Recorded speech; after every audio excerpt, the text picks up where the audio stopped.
Ang alamat ng mangga. Noong unang panahon ng mga pulong tanim ni Mang Manny ay pare-pareho lang ang bunga. Ito ay ubod ng liit at matamis.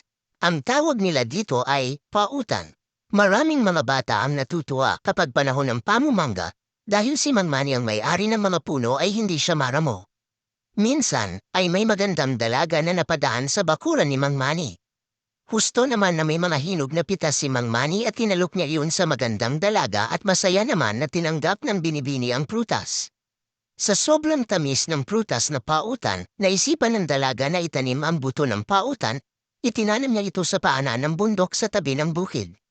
Pagkaraan ng ilang araw ay agad tumubo ang dalawang buto na kanyang itinanim. Dumaan pa ang ilang buwan ito ay isang naging ganap na puno na. Laking gulat ni Mang Manny sa pagkakaroon ng punong pautan sa paanan ng bundok. Balak sana niya itong putulin, pero sa tuwing binabalak niya at lumalapit sa puno ay parang may bumubulong sa kanya ng, "Huwag po. Huwag po akong putulin, ayaw kong mamatay." Dala rin ng panghihinayang ni Mang Manny ay pinabayaan na lang niya itong lumaki. At lalong lumago ang dalawang puno ng pautan. Malaking pakinabang tuloy ang puno sa mga magsasaka at natuwa din ang kalabaw dahil meron na siyang silungan.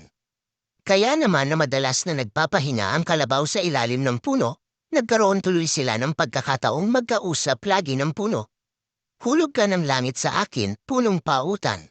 Dati-rati, init sa katanghalian tapat ay aking tinitiis, subalit nang ikaw ay sumibol, pagod kong katawan ay binigyan mo ng ginhawa.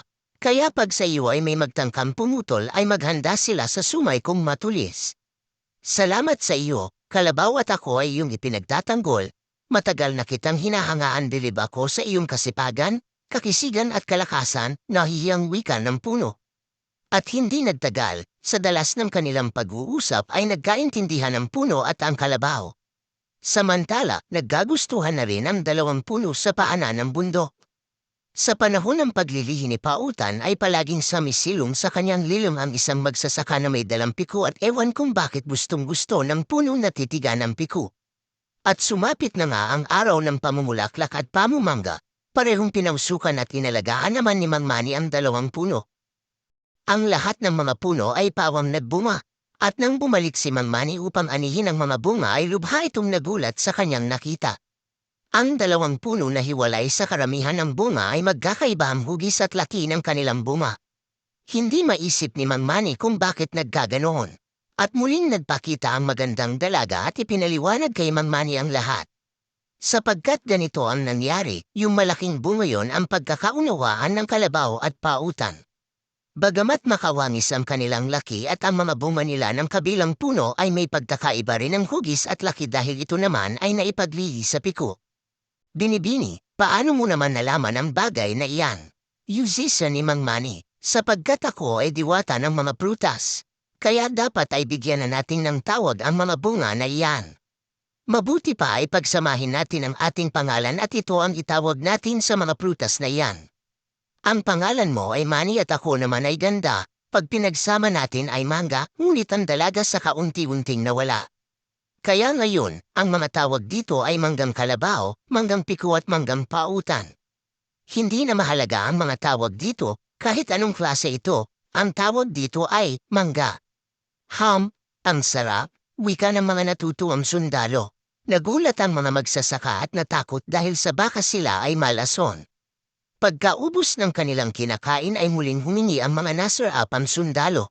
"Singkamas," ang nakangiting wika ng isang sundalo. Singkamas pala ang tawag dito, ang bulalas ng isang magsasaka. Nagabot na muli ang mga magsasaka. "Singkamas ba ang tawag dito?" ang tanong naman ng isang nagdududang magsasaka. Cinco mas, ang mabilis na tamo ng isang Kastila. Akala niya itinatanong sila kung gusto pa nila. Pagkakain ng mga sundalo ay nakaniti silang nagpaalam sa mga magsasaka. "Baka gusto niyo pa ng cinco mas," ang pahabol na tawag ng mga magsasaka sa 5 sundalo. Pagkaalis ng mga sundalo ay sinubukan din ng isang magsasaka na kainin ang isang singkamas. Malamig pa at matubig pa ang noika ng mga magsasaka. Hanggang sa lahat sila ay kumain na at ito ang kanilang nabigkas. Mabuti pala itong pamawi ng uhaw. Ibinalita nila ito sa kanilang mga kanayon at mula noon ang halamang bilog na kulay puti at mapatas ay tinawag na nilang singkamas. Ang ibig sabihin ng salitang 5 mas sa wikang Kastila ay 5 pa nga.